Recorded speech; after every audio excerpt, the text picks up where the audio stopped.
Hey everyone, it's Jacob. If you haven't grabbed a copy of my brand new book, The Future Leader, yet, then I would love it and appreciate it if you do so. I honestly believe that this is going to be an extremely valuable resource for you as you go along your leadership journey.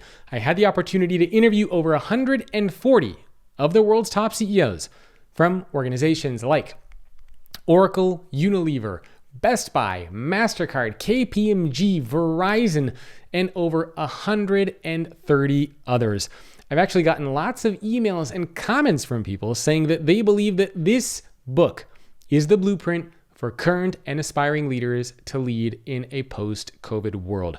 You can grab a copy at getfutureleaderbook.com. Again, that is getfutureleaderbook.com.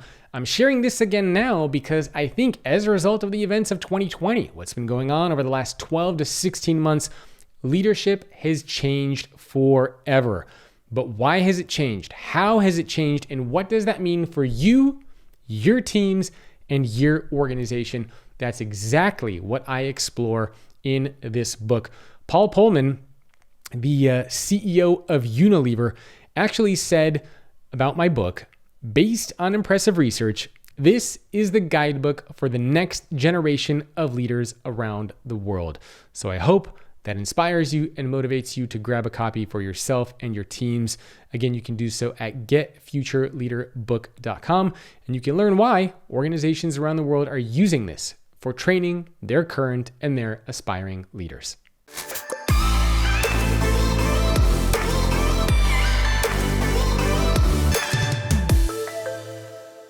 Hey everyone, it's Jacob. I wanted to do something a little bit different today since I'm trying to get the word out about my book again. As you can imagine, it's pretty hard to sell a book during a pandemic, and now that we're just emerging out of the pandemic, a lot of us are starting to revisit this concept of leadership, the future of work. And so I want to bring my book back to light, so to speak. So if you haven't grabbed a copy, I would love it if you do so. You can grab it at getfutureleaderbook.com.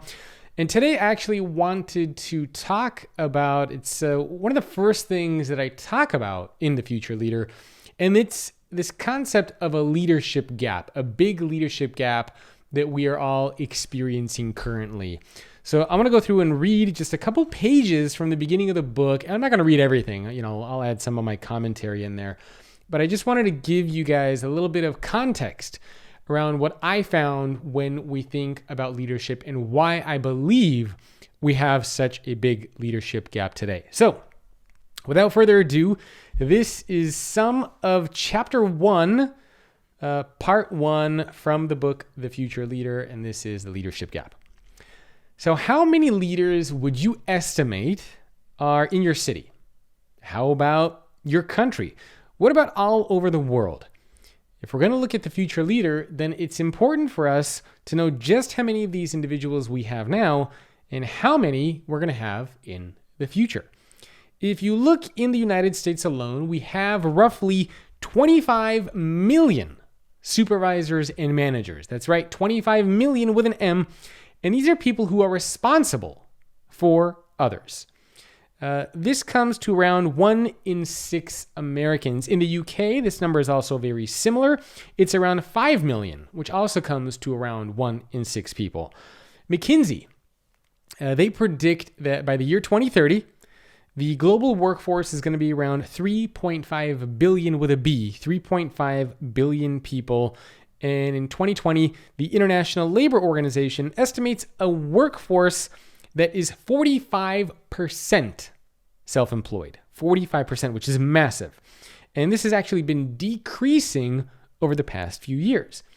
So if we assume that 50% of the total workforce is going to be self-employed by 2030, which, by the way, I think is a larger number than is realistic. I mean, I don't think half of the entire workforce is going to be full-time self-employed only. People might be self-employed, have side hustles and still have full-time jobs.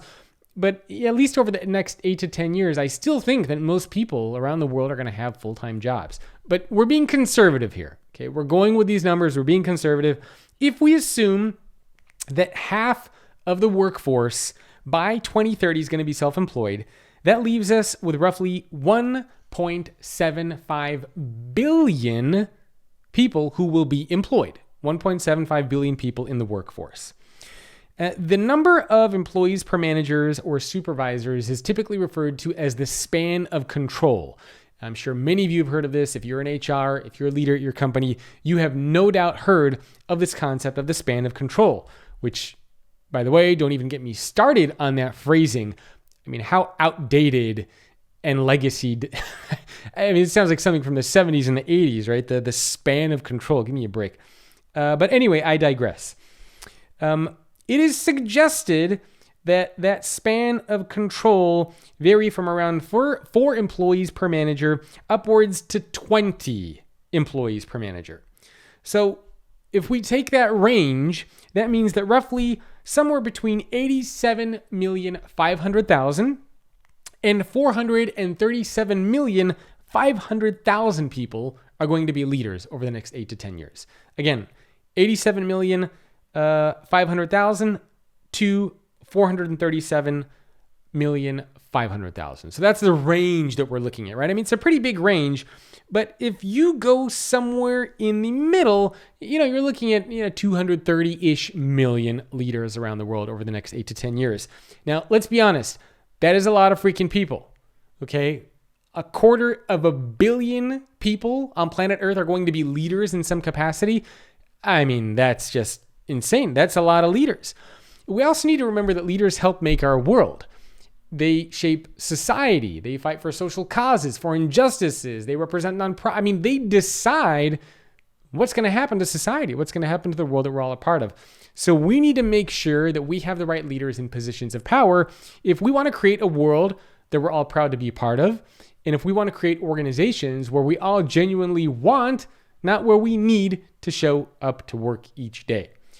And I believe that we all deserve, or dare I say, we all deserve to like and dare I say love our jobs. I unfortunately never had that in my life until I became self-employed.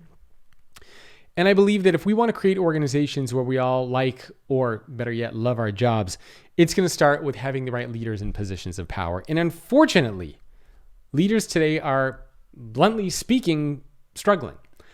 And I want to share why I think they're struggling and what this gap looks like.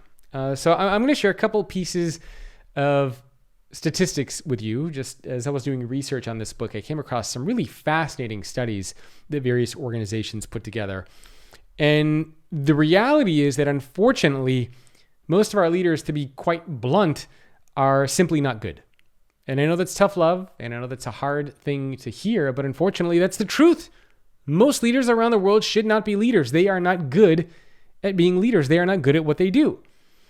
If they were, then we would see those numbers reflected in the engagement scores that our employees have around the world. We would see satisfaction. We would see happiness. We would see engagement. We would see all of these things reflected. And unfortunately, we don't. It doesn't mean that these people are bad people. But the way that we teach, the way that we talk about leadership, the way that we think about leadership is extremely outdated and antiquated. And that is largely what leaders are familiar with today. It's what they were taught. It's not necessarily their fault. They're not bad people. This is just what was ingrained in them, what was taught to them over the years. And the analogy that I use in the book is it's kind of like trying to fly a modern jet when you were trained on an original Wright Brothers plane. And sure, you might get it in the air, but honestly, how far are you really going to go? A study that was done by Ultimate Software and the Center for Generational Kinetics found that 80% of employees say that they can do their jobs without their managers and actually think that their managers are not necessary. 80%. A couple more numbers for you to consider. Another study by Randstad found that almost half of the nearly 2,300 survey respondents said that they could do a better job than their boss. A second Randstad study conducted in 2018 found that 60% of employees have left jobs or are considering leaving because they don't like their direct supervisors. Huge numbers. Now, these numbers alone paint a picture of current leaders that really makes them seem non-essential. And by the way, there are lots of numbers like this out there. I didn't want to have an entire chapter just devoted to statistics, but you can find tons of these types of numbers out there. These are just some of them. And what I say in the book is, let's be honest, we've all felt that way at some point about our leaders during our careers. And I certainly have. And there have been several occasions when I had full-time jobs, which I haven't had in 15 years now. But when I did have full-time jobs, there would be several times on several occasions when I and several of the other people who worked at that company, we would look at each other and we would just think like, how did this person get to become a leader? What does this person even do at the company? How was this possible? And I was just dumbfounded. I was amazed. And even to this day, sometimes, and I'm sure you experience this, you've seen this, some leaders are in their positions and roles and you're just left scratching your head like, how did you get there? What did you do to get that position? Because you certainly don't treat people well. So what did you do to get into that position? You must have had to bring in a ton of money. You must have had to play office politics. You must be really good at navigating bureaucracy. You must know somebody at the company to be well connected to get into that position, because honestly, nothing else makes sense. A Gallup study of over 7,000 Americans concluded that 1 in 2 people had actually left a job at some point during their career to get away from their managers in order to improve their overall quality of life. That to me is sad. Improve your quality of life to get away from the person who is supposed to be looking out for you. Now, let that sink in for a moment. I mean, I think that's one of the most sombering statistics that I actually found. The same study actually shows that managers account for at least 70% of the variance in employee engagement scores. Even in the UK, there was a study that was published by The Independent, and they found that nearly half of all British workers believe that they could do a better job than their boss. Half of workers in the UK believe that they could do a better job than their boss. Perhaps the most alarming statistic was that 13% said that their bosses are dangerously incompetent at their jobs. 13% said their bosses were dangerously incompetent at their jobs. And of course, we also know that seminal Gallup study, which found that on a global engagement score, only 15% of employees around the world are engaged in their jobs. And according to that study, employees everywhere don't necessarily hate the company or the organization they work for as much as they do their boss. Employees, especially the stars, join a company and then they quit their manager. You guessed it, they quit their manager. An entire book could be written about how leaders around the world, how managers around the world are failing us. Again, I know this is harsh, and it doesn't mean that there aren't some great leaders out there. There are some wonderful leaders out there. There are some terrific people out there who are guiding organizations, who are putting people first. Unfortunately, we don't have enough of them. And most of the people in leadership roles should not be in those roles. I said it. Most of the people in their leadership roles should not be in those positions. In the most recent Global Leadership Forecast report, DDI, they surveyed over 25,000 leaders around the world, and they found that only 42% said that the overall quality of leadership inside of their organizations was high. Again, this is 25,000 leaders talking about their own company, and only 42% said that the overall quality of leadership in their company was high. The more shocking number was that only 14% of organizations have what DDI calls a strong bench. This means ready now leaders who could step in to replace those who retire or move on.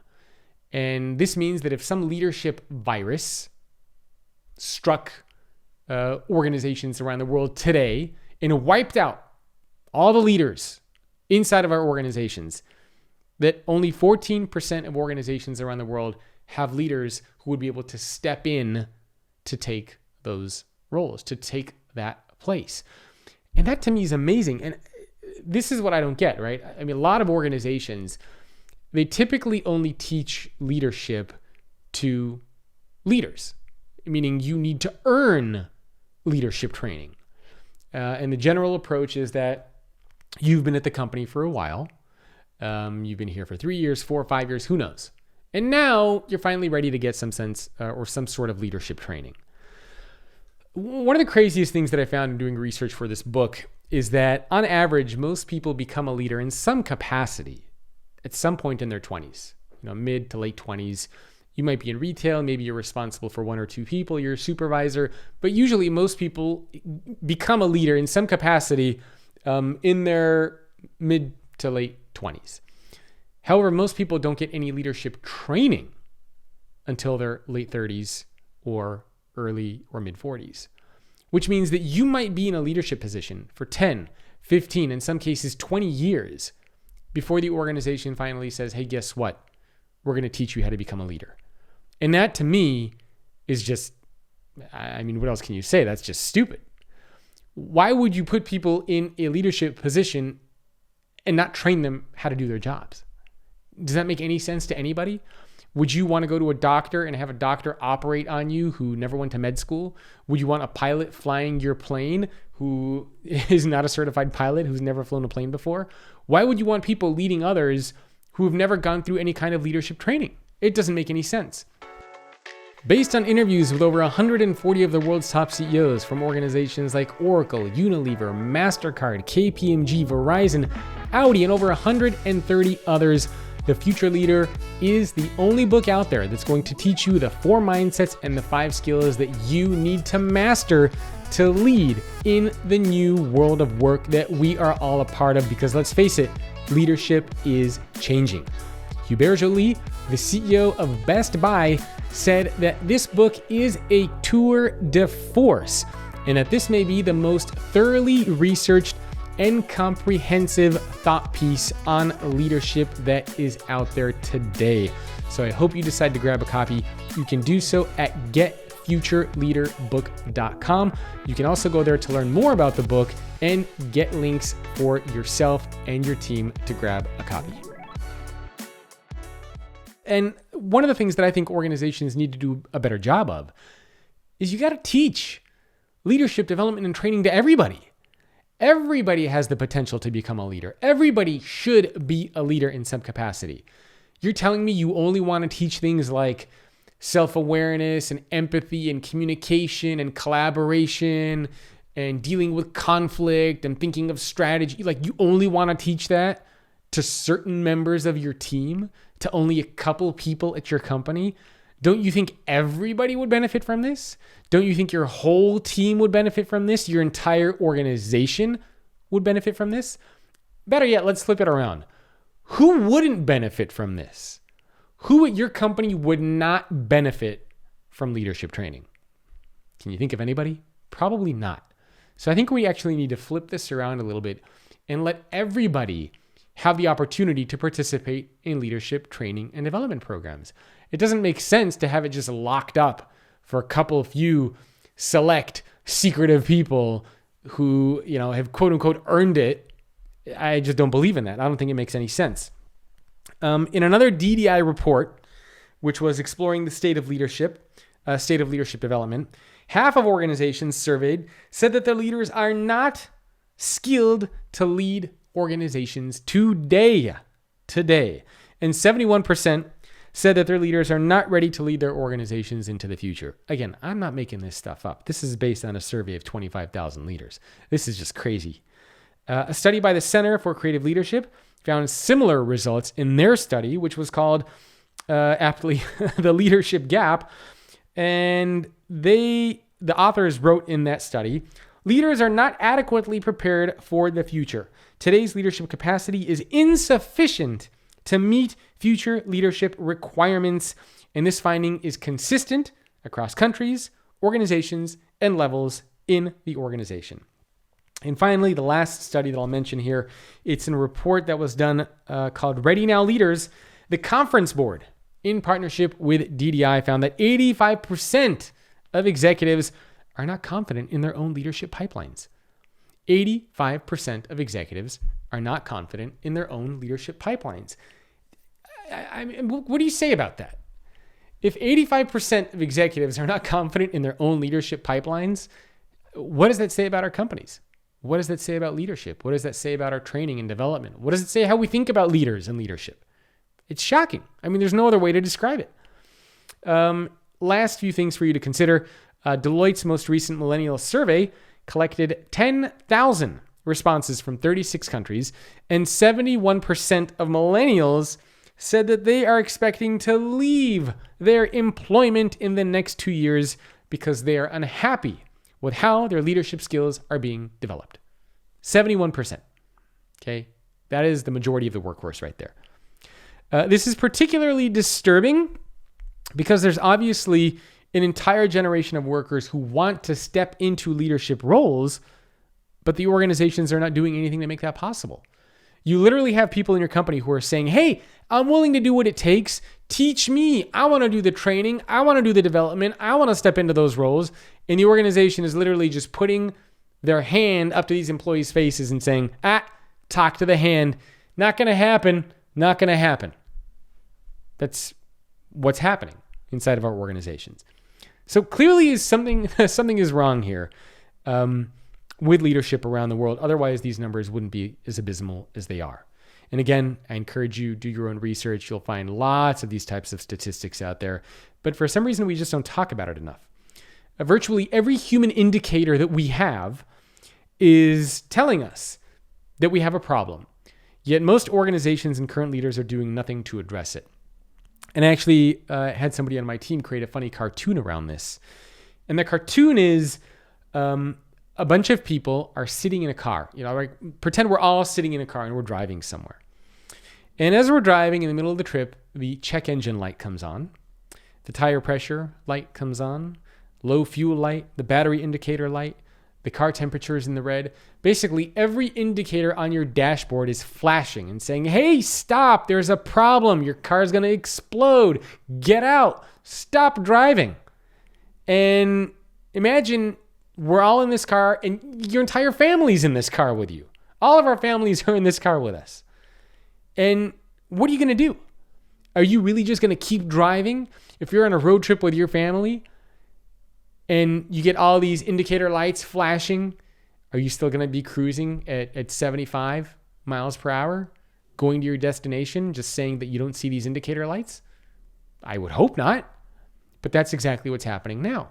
We have all these indicator lights flashing at us inside of our organizations, blinking and beeping and buzzing and screaming at us to change and do something differently. And in our minds, we're just kind of like, hey, this is a great trip. Is everybody enjoying themselves? This is great. Let's turn on some music. Doesn't make any sense.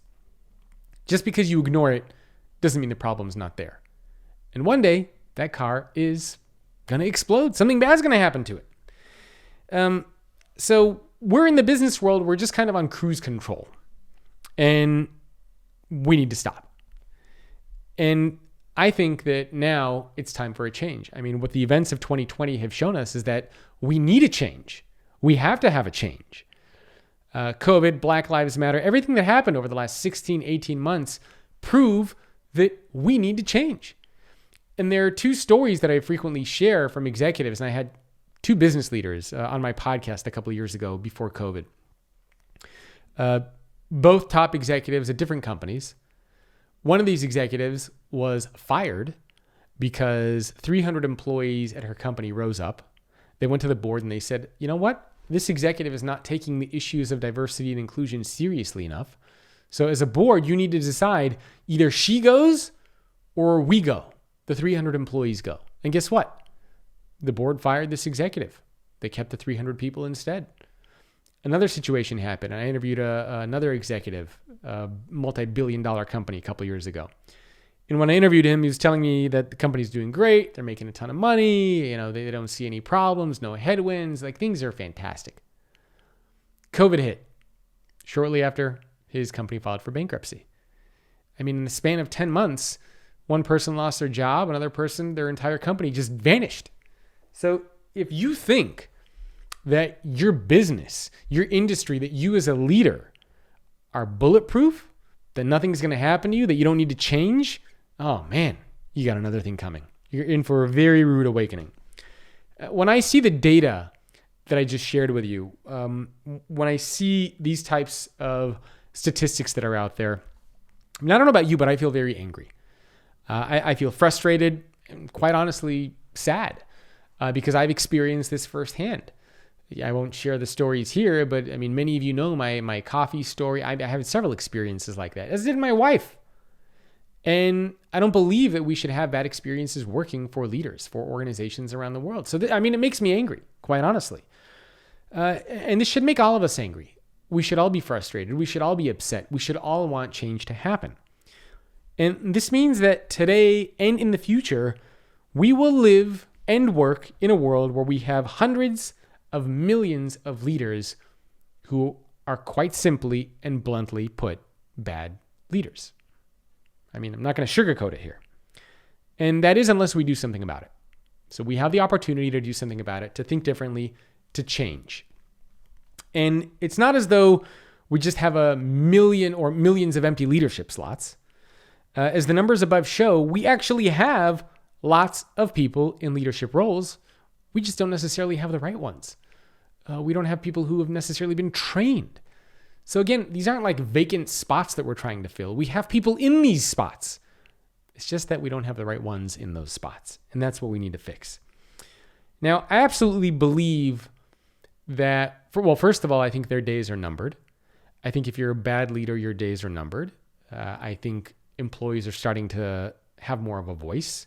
I think executives are starting to understand and recognize the value and the importance of things like employee experience and putting leaders in positions of power who care about their people. And I believe that leadership, and I hope you believe the same thing, that leadership is fundamentally a privilege. And it should be given to those who truly demonstrate the mindsets and skills that I talk about in my book, The Future Leader, the 4 mindsets and 5 skills. And make no mistake, I do believe that there is a massive leadership gap inside of our organizations. And I think it's only going to continue to grow unless we do anything about it. I mean, if we just keep our eyes closed, the gap is only going to get bigger and bigger and bigger. And the organizations out there who are able to close that gap, I think those are the ones who are going to exist, who are going to continue to exist and to grow and thrive in the future. And the individuals who are able to become future leaders are the ones who are going to lead those organizations. And I know, again, I know it makes it sound like a lot of leaders are bad. They're not. I mean, I don't think they're necessarily bad people. We have plenty of amazing leaders all over the world, and I've interviewed many, many of them on this podcast and doing research for my book. I've spoken at many of their events and conferences. We have a lot of great leaders out there, but we don't have enough of them. And my sincere hope is that all the work that I've done for my book, The Future Leader, all the research, all the interviews with 140 CEOs, the survey that I did with the nearly 14,000 employees, all of it is going to help make that change that we need to see. But ultimately, where does change come from? Who is responsible for driving change? Is it going to be your executives? Is it going to be your HR teams? No. The change that we need is ultimately going to come from you. You are the one who is responsible for driving change. You don't need anybody's permission to lead. You don't need anybody's permission to practice things like empathy and self-awareness or kindness. You don't need anybody's permission to focus on doing good, on balancing humanity and technology. You don't need anybody's permission to surround yourself by people who are not like you. And these are some of the mindsets and skills that I talk about in my book. You don't have to ask permission for these things. You can just do them. And I think this is a very, very important message for people to realize. Because oftentimes, one of the big pieces of feedback that I get when I speak at organizations or when I speak at conferences and events is people say, hey, Jacob, these things sound great, but my culture doesn't support it. My leaders don't support it. And I say, that's a cop-out. I don't care. Why do you need somebody else to tell you it's okay to practice empathy? Why do you need somebody else to tell you that you should be looking at self-awareness or that you should be being a perpetual learner and learning new things all the time? You really need somebody to tell you that? No. You don't need anybody's permission to lead. You just need to do it. Now, of course, if you're at an organization that doesn't encourage this, that doesn't support this, that doesn't believe in this, that isn't going to get behind you to encourage you to do these things, then you shouldn't be at that company. But don't use that as an excuse for why you can't do these things. And I truly believe that the book, the materials, all the stuff that I've been doing over the past almost 2 years now is going to guide you through doing just that, becoming a future-ready leader and implementing what I call the Notable 9. And that is the 4 mindsets and the 5 skills that we all need to master to become current and aspiring and future-ready leaders. And these Notable 9, the 4 mindsets and 5 skills, I really think are a solution to the leadership crisis that so many organizations and that so many of us are going through and experiencing. So my hope is that you will decide to grab a copy of the book, The Future Leader. Hopefully this will entice you a little bit to grab a copy of The Future Leader. I actually just did an update to it fairly recently in the introduction to talk a little bit about COVID. There are also some resources for you if you want them. If for some reason you're not able to grab a copy of the book, there is a PDF that you can get, which will go over what these mindsets and skills are. You can grab a copy of that PDF at theleadershipdigest.com. Again, that's theleadershipdigest.com. And it'll just outline what these mindsets and skills are, and you'll hear from some of the CEOs that I interviewed. But hopefully, you will decide to make change happen. You will decide to grab a copy of the book, which you can do so at getfutureleaderbook.com. Grab one for yourself, grab one for your teams. And I think together we can create organizations we're all proud to be a part of, create a world that we all want to be a part of, and to create better experiences for all of us, because we all deserve and need leaders out there who are willing to put people first. And ultimately, that is going to start with you. So thank you for listening. I'll see you next time. Thanks again for tuning in, and I hope you decide to grab a copy of my new book, The Future Leader, at getfutureleaderbook.com. Remember, it's the only book that's out there based on interviews with 140 of the world's top CEOs and a survey of nearly 14,000 employees around the world done in partnership with LinkedIn. Marshall Goldsmith, who many of you know, he's the #1 executive coach in the world for over the past 10 years, and here's what he had to say about my book. He said, "The Future Leader inspires and teaches people to become better leaders. The skills and mindsets outlined in Jacob's new book are not just essential for work, but also for life. And if every leader read this book, the world would be a better place." That's actually one of my favorite quotes and endorsements that I got for the book. So I hope you decide to grab a copy. Again, you can learn more and get one for yourself and your teams at getfutureleaderbook.com, or you can find it wherever books are sold.